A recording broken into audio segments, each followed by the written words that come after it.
This is the Thayer Podcast for Thursday, October 12th, 2023. Republican U.S. House member from Arizona, Paul Gosar, went totally bananas in his September 24th newsletter about the volumes of information that were not shared with the Capitol Police before the January 6, 2021 so-called riot at the nation's capital. He wrote that the House Committee on Administration held a hearing on January 6 security failures and heard testimony from the former Chief of Capitol Police, Steven Sund, who was in charge of the Capitol Police that day. He was clear that there was information several days before January 6th that some bad actors would infiltrate and attempt to cause a disruption. Chief Sund explained that January 6th was an intelligence failure. We rely on accurate intelligence to help us develop effective security and operational plans. Accurate intelligence is an essential factor in the decision-making process of the Capitol Police, the Capitol Police Board, and the oversight committees.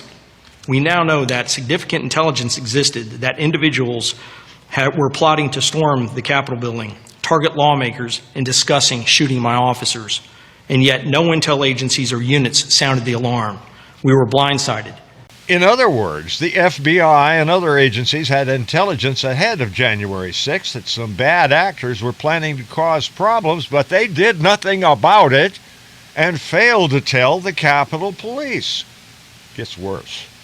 He states that the January 6th attack at the Capitol was preventable. If the intelligence had been accurately reported and the FBI and DHS had followed their policies and established practices, I wouldn't be sitting here today. The FBI and the DHS received hundreds of billions of your money every year to provide intelligence. And for reasons unknown, they did not share the information they had with the one entity that needed it most, the Capitol Police. Of course, there are reports that the FBI had assets in the crowd that were attempting to urge people to be violent. Attorney General Merrick Garland would have you believe he has no idea how many agents or assets were present on January 6th. Total lies. Even more disturbing is Chief Sund's testimony that on January 3rd, I requested the assistance of the National Guard to support my perimeter and was denied by the two sergeant-at-arms over the concern for politics and optics. At that time, House Speaker Nancy Pelosi had exclusive control of the sergeants-at-arms. After the riot was in full swing, the chief's request for National Guard assistance was finally approved. But even as approval was given, General Milley, in concert with Speaker Pelosi, delayed its implementation. Chief Sund explained, it would be 71 minutes before that approval would finally come.